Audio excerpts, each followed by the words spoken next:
Well, yeah, I do love my Bermuda because there are certain things or qualities here that do not really exist in many other places. I love my Bermuda because of the diversity. Culturally, it's one of the most diverse places you will find on the earth. I love my Bermuda because we have the best beaches, botanical gardens. I love to wake up and hear the birds singing.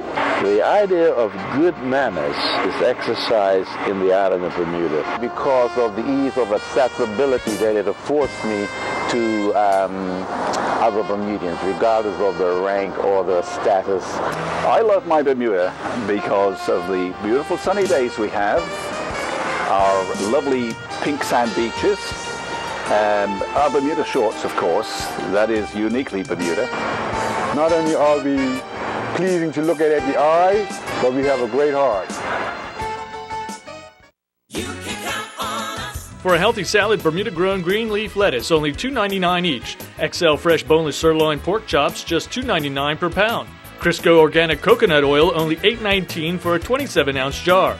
For a quick meal, Uncle Ben's Country and Rice, just $2.39 for a 5-ounce box. Bluebonnet margarine sticks, only $1.79 for a 1-pound package. All stores are open Monday through Saturday until 10 p.m. and Sunday 9 a.m. to 7 p.m. for your shopping convenience. You can count on us. Live from Bermuda Broadcasting, this is ZBM TV9 News. Good evening, everyone. It's Wednesday, February 8th, 2017. I'm Diane Brewer, and thank you for joining us tonight. Topping our news, that independent blue ribbon panel probing the government's airport deal has found in government's favor. The panel of business leaders led by accountant Malcolm Butterfield had been appointed by the finance minister to review documents and interview key people. Mr. Butterfield today concluded that his panel found that the airport transaction is commercially sound and reasonable and likely to meet the government's stated objectives of long-term sustainability and increased traffic volume and revenue. The panel also found that the deal is within the parameters of similar public-private partnerships, and in some cases the project exceeds those norms positively. However, the panel did say that the project would have benefited from clearer disclosure of the transaction, its terms, and the participants at a much earlier stage. And in response, Finance Minister Bob Richards tonight states, quote, "What should now be abundantly clear is that this project is commercially sound and that more than enough information has been provided in documents and through the government's expert financial advisors to allow members of Parliament to evaluate the project." End quote. Once again, coming from Bob Richards. However, opposition leader David Byrd just off the phone with Tarai Trott, reacting with no surprise by the panel's findings. My reaction is that the panel, with the terms of reference which they had, as I stated previously before, there was no expectation that it will come back with a different view. However, there's one fundamental question that neither the Blue Ribbon Panel, the government, or ACON, or CCC have answered, and that is how much dividends will ACON make off of this deal before Bermudian taxpayers get any profit sharing or revenue sharing. That question has been posed on numerous times and is yet to be answered. And until the people of this country understand how much money ACON is going to make before they get a penny, I think that is something that people must know. So you're saying it's lacking in some areas, their findings? No.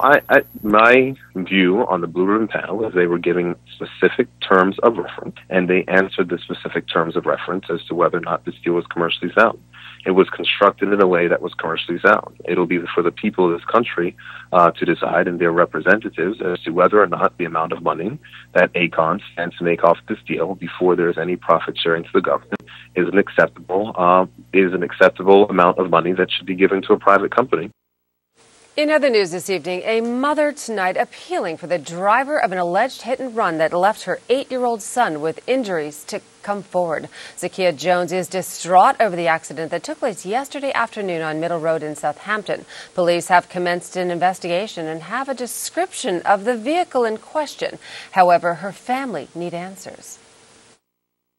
My son was walking him from school to his nana's house, and he actually walked the long way past Rena's gas station. As he got to the church, it was him and another boy he was with. He got to the church, the car was coming out of the gate. As the car came out, the lady told him to go ahead, And as he was going across, the driver must have gassed his car and struck my son. And as he struck my son, he peeled off and went west. He didn't stop to say if my son was okay. My son flagged his grandpa down and told his grandpa what had happened. So I didn't get the phone call till about maybe like an hour and a half later. I got to my son and he was limping. His ankle was swelling and his clothes was torn up. But what upset me, my son said the man laughed at him. Ms. Jones simply is asking for closure to this incident to prevent it from happening again. All I want is for the driver of this vehicle to just come forward and just, let me know what happened. I mean, I feel like running, it will be making the situation worse. But coming forward with, for yourself and for the child, just letting me know what happened, and so I can explain to my son, I wish that he could have stopped and even asked my son, are you okay? Like, what's your mom's number? Let me give you a ride home. Don't leave him on the side of the road for him to have to limp home. That kind of irritated me. I hope that,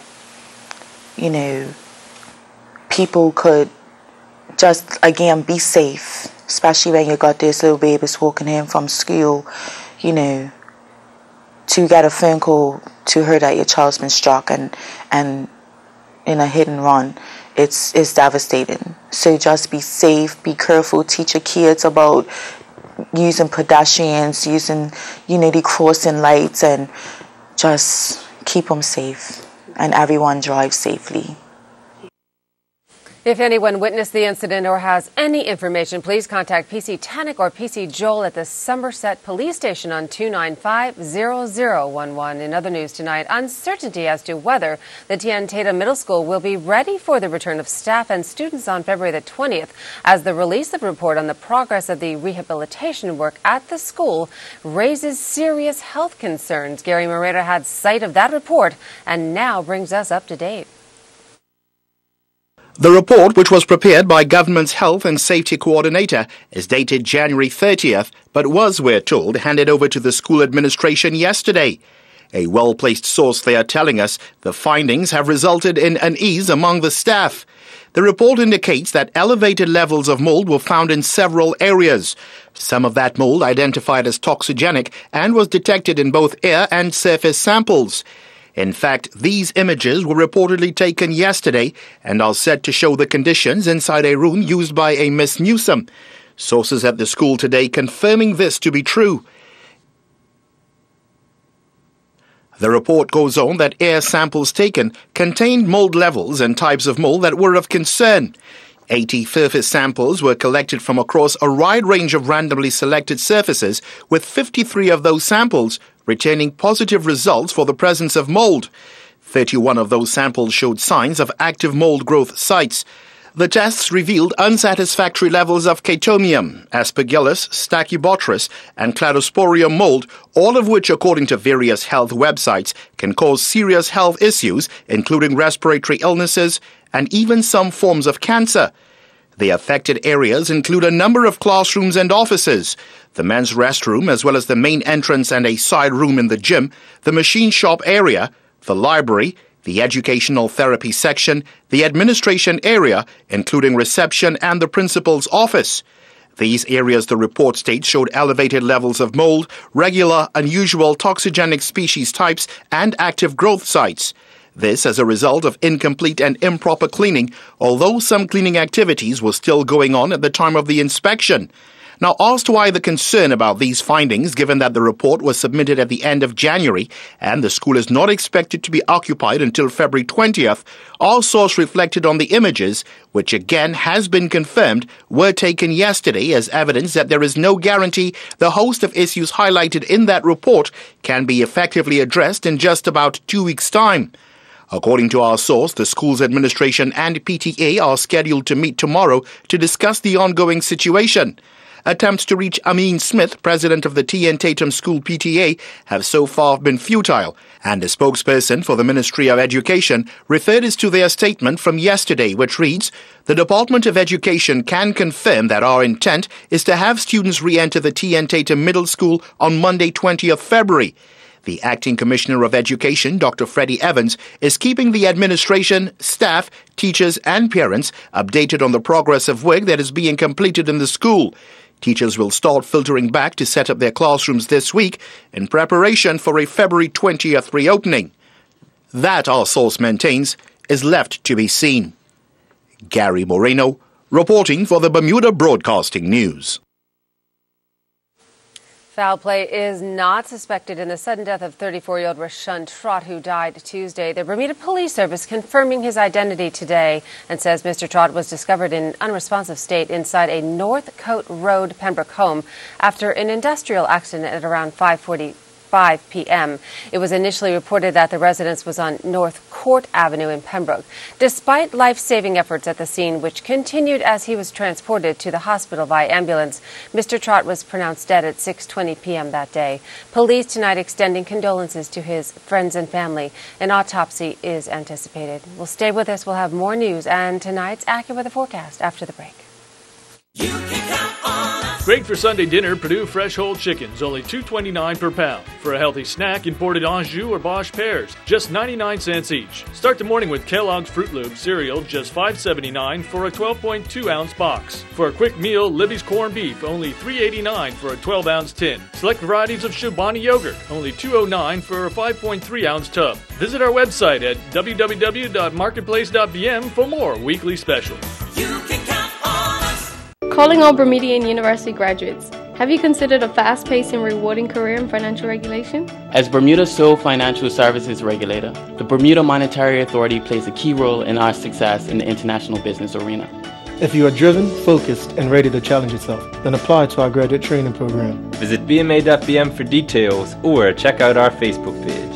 We're accepting applications from January 3rd until March 31st. The Bermuda Monetary Authority's graduate training program. Challenge yourself. Welcome back. Well, police say they are probing what appears to be a gang-related incident in which an 18-year-old man was stabbed by two other young men. It happened at around 5:30 Tuesday, and it appears the victim had been walking along Glebe Road in Pembroke when he was set upon by his attackers. The victim from Pembroke Parish was treated at the hospital for his injuries and later discharged. Witnesses or anyone with relevant information are urged to call Acting Detective Inspector Hayden Small on 247-1744. In other news, the Bermuda Police Service tonight preparing for another high-profile presence at Parliament in light of information of a second anti-airport protest planned. Tarai Trott has the details. Police say such protest activity must not use, advocate, or incite violence, and it must not break any laws. However, police adding they also have a duty to protect the rule of law by ensuring that protesters do not obstruct the rights and responsibilities of other people. To help achieve this balance, police have established a policing plan to manage protests at the House of Assembly. Parliament Street will have barriers down the center so that traffic can flow on one side and pedestrians can safely congregate on the other. If more space is required, Reed Street will be closed between the junctions of Court Street and Parliament Street. The police will consider other road closures if the need arises based on the actual numbers that might be in attendance on the day. The gate on Parliament Street must remain clear and unobstructed at all times, police say. No access will be granted into the grounds of the House of Assembly other than to attend the public gallery. Due to limited seating, a maximum of 37 people are permitted to occupy the public gallery at any one time. The public is also reminded that it is a criminal offense to obstruct or prevent access through the gates of the House of Assembly, to interfere with the free exercise of any member of Parliament or senator or the lawful activity of the House of Assembly, as well as to obstruct or assault police officers in the execution of their duties or to participate in a public procession without a permit from the Deputy Governor's office. Tarai Trott reporting for Bermuda Broadcasting News. In economic news, consumers paid 1.6% more in December 2016 than they did a year ago for the basket of goods and services included in the Consumer Price Index, or CPI. The level of inflation decreased 0.1 percentage point from the 1.7% measured in November 2016. Jasmine Patterson gives us the details. Between November 2016 and December 2016, the average cost of goods and services in the Consumer Price Index decreased 0.1%. The All Items Index dropped to 102.1 in December. This means that the basket of goods and services that cost $100 in April 2015 now costs $102.10. The transport and foreign travel sector was the largest contributor to the year-over-year change for the second consecutive month. This sector decreased 1.2%, led by an 11.8% drop in the average cost in airfares. The travel sector rebounded from a 2.8% decrease in November, as it increased 1.3% in December. Additionally, travelers were subjected to a 1.7% rise in the cost of airfares. In contrast, the tobacco and liquor sector and the education, recreation, entertainment, and reading sector rose 5.6% and 4% respectively. The rent sector edged up 0.1% in December, following 3 consecutive months of no price movement. The cost of rental units subject to rent control increased by less than 0.1%. The household goods and services and supply sector was static for the second consecutive month. The average cost of detergents and bleaches increased by 1.1%, but this was offset by a decrease of 0.5% in the average cost of cleaning materials. The health and personal care sector was unchanged for the second consecutive month. Similarly, the clothing and footwear sector was static in December. The fuel and power sector declined for a third consecutive month, falling 3.1% in December. The fuel adjustment rate decreased 9.5% month over month. Elsewhere, the food sector continued to decline, dropping 1.3% in December. Key price contributors to the decrease were cookies, non-alcoholic beverages, and fresh and frozen lamb. Jasmine Patterson reporting for Bermuda Broadcasting News.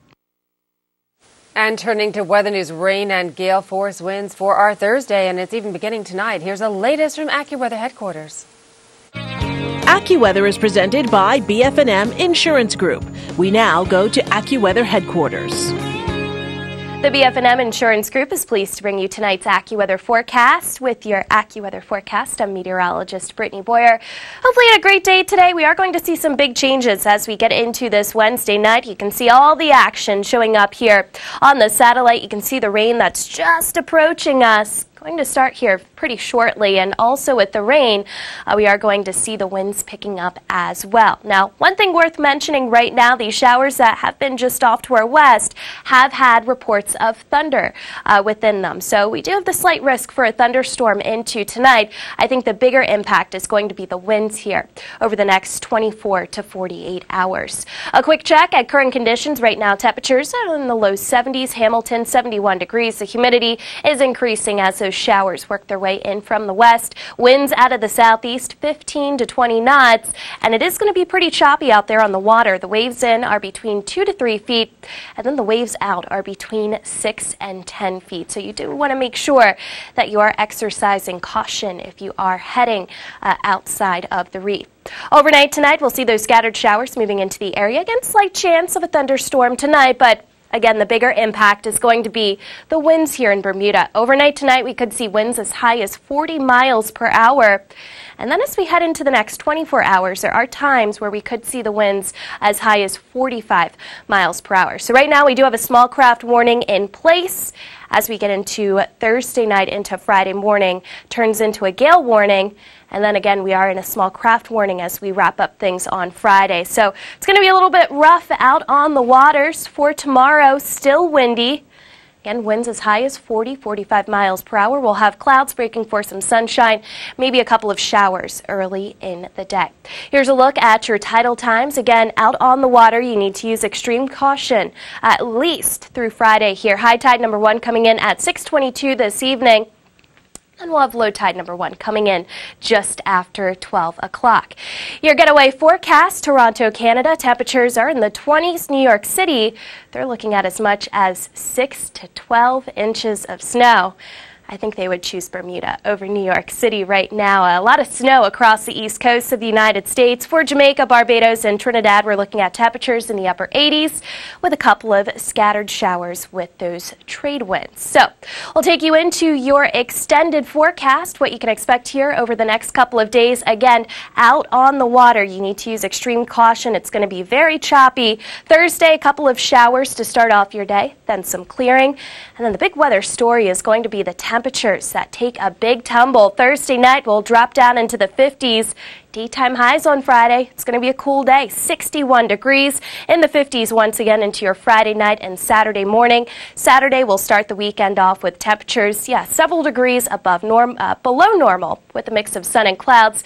And then the rest of the weekend on Sunday, 68, so at least a little bit warmer as we wrap up the weekend. Of course, you can always stay up to date with the latest news and weather information by tuning into these 3 local radio stations: Ocean 89, Power 95, and Inspire 105. AccuWeather was presented by BF&M Insurance Group.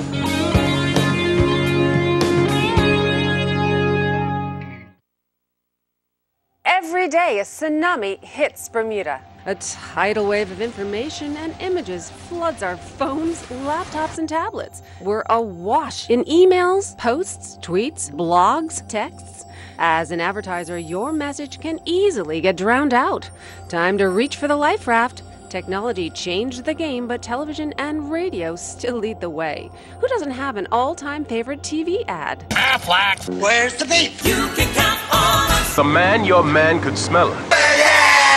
TV remains the most powerful advertising tool in the world.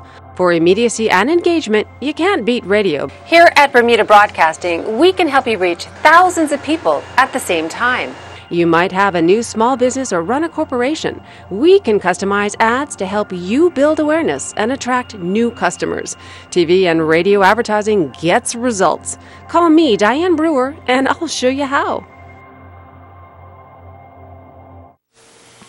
National Security Minister Jeff Barron today presented a $15,000 check to Pathways Bermuda. The money was the result of the Cashback for Communities program. The minister stating it's important to increase awareness and understanding about substance abuse, and pointed out there are hundreds of Bermudians who have reclaimed their lives having first fallen to substance abuse.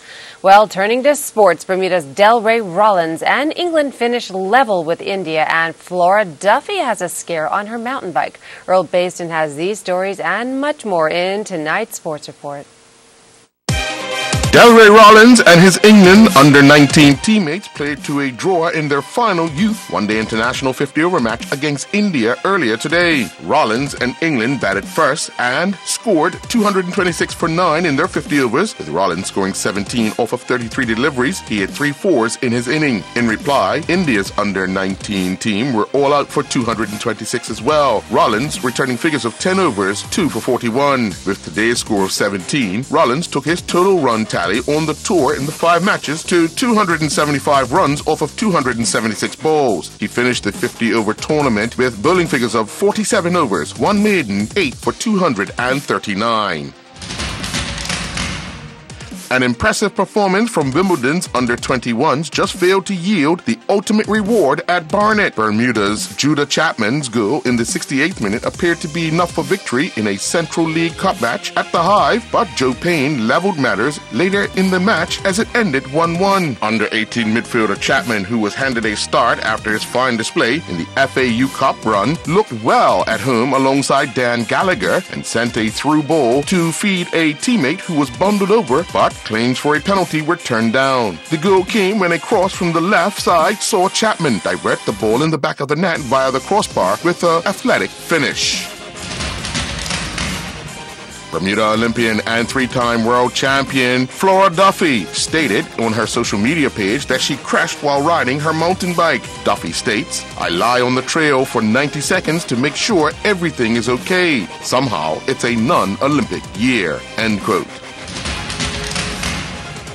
Well, it was back at the Arboretum for the Bermuda School Sports Federation officials as the Senior School Cross-Country Championships took place. Ashley Irby won the girls under 15 division race representing Soltis. Michaela Otterbridge from BHS was second, and Shelby Medeiros from Summersfield Academy finished in third. Over to the under 15 boys, Quincy Kuzak from Summersfield Academy took the line honors with Isaiah Tucker from Barclay Institute second. Ryan Otterbridge, also from the Barclay Institute, finished in third. The over 16 girls saw Brianna Mendez from BHS crossed the line first. Laura Hope from Soltis Grammar was second, and Macy Arcardi from Work Academy finished in third. John Dow Cumberbatch from Soltis Grammar won the over 16 boys race with Robert Edwards from the Barclay Institute second, and Max D. St. Croix from Soltis finished in third.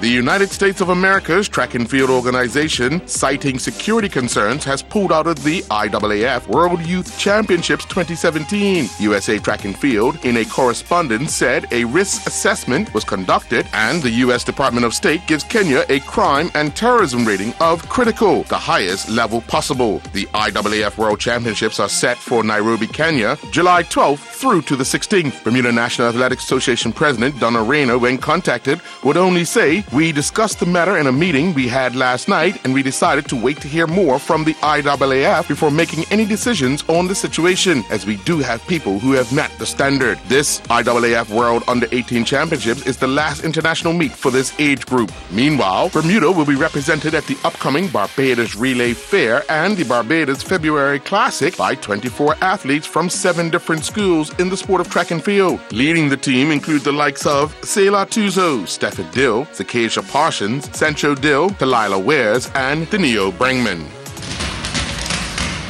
In Island Basketball League action inside the Cedar Bridge Academy Gymnasium, it saw 208 points scored in a doubleheader. The Flyboys defeated the Court Kings 64-56 to pick up their 10th win of the season. Kieran Burgess led the Flyboys with 23 points, while Adam Correa scored 22 points for the Court Kings. The Twisters defeated the Rimrockers 51-47 in the nightcap. The Twisters had 3 players on 10 points, while Jamie Cedinho scored 16 points for the Rimrockers. Meanwhile, Amali Smith and her Wilberforce University Ohio women's basketball teammates picked up a 5-point victory over St. Mary of the Woods women's basketball team at home, 84-79. Smith would score 7 points on the night, going 2 for 7 from the field and 1 for 5 from behind the 3-point line. Smith would grab 7 rebounds to go along with 4 assists and 4 steals. Bermuda Winter Olympic hopeful Matthew Lejour did not compete in the Winter Park Rocky Mountain Freestyle Competition duels in Colorado. However, his brother John Lejour did compete in the duels event, where he defeated his first-round opponent Eddie Hine 18-7. Lejour would next take on the number 3 seed Colby Lee. He unfortunately would suffer a fall and would not finish, bowing out of the competition. Qatar is allegedly spending almost $500 million a week on major infrastructure projects as it prepares for the 2022 FIFA World Cup. Its finance minister has been quoted as saying Ali Al-Almeid expects spending to continue at that level for 3 to 4 years as stadiums, motorways, rail links, and hospitals are built. More than $200 billion will be spent in total by the gas-rich emirate. But Mr. Almeida denied that the plans would make the 2022 tournament the most expensive World Cup yet. The 2014 World Cup in Brazil is reported to have cost $11 billion to host, while Russia increased government spending on the 2018 World Cup by $321 million to make it $10.7 billion. I'm Earl Baisden with Bermuda Broadcasting. Sports.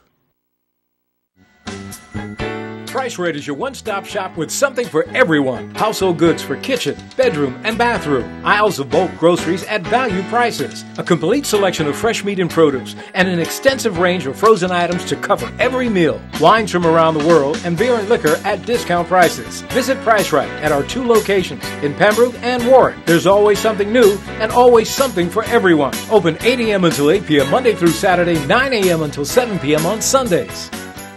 In medical news, are you trying to lose weight but can't find the motivation to stick with a plan? Well, Wendy Gillette shows us how a new high-tech scanner at the gym is giving people a jump start.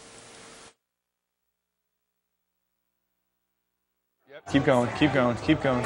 Musical theater actress Sarah Lohman has struggled with her weight and wants to make major changes to her body. I'm in a career path where it's all about how you look. A few months ago, she came to Temple Gym in New York City to see if a new high-tech approach could help. Do your best impression of a mannequin. Dozens of high-end fitness centers around the country are now offering this 3D scanning technology. A special camera takes hundreds of body measurements, from how much muscle you have to where you're storing more fat. The scanner creates a 3D model of a person's body in less than a minute. So just keep the arms straight. Clients here also undergo a second body scan and fill out an extensive health survey. That informs us how to exercise, eat, possibly supplement in order to correct whatever's going on with the metabolism so that we can make changes in that body composition. With a simple click, you can get a true sense of how your program is working with these extremely detailed before and after images. This is my first time seeing this too. The noticeable changes help keep Sarah motivated. This is an overhead view of her waist in October, and this is an overhead view of her waist today. You see the number on the scale, but the number on the scale doesn't break down how much of that is muscle, how much of that is water weight, how much of that is body fat. In about 4 months, she lost 30 pounds and gained 3 pounds of muscle. Wendy Gillette for CBS News, New York. And last but not least, Government House has announced that His Royal Highness the Earl of Wessex will be visiting Bermuda from March 3rd to the March 5th. This is a working visit on behalf of the Duke of Edinburgh International Award Bermuda. During his time in Bermuda, His Royal Highness will visit schools, present gold awards, and attend a gala event as well as a 50th anniversary church service, all involving the Duke of Edinburgh's International Award Bermuda. He will also have an opportunity to see the America's Cup facilities in the Royal Naval Dockyard. Further details will be made available closer to the time of the visit. And that's our newscast for tonight. I'm Diane Brewer. Thank you for joining us. We appreciate you. Have a wonderful evening. Good night. You're watching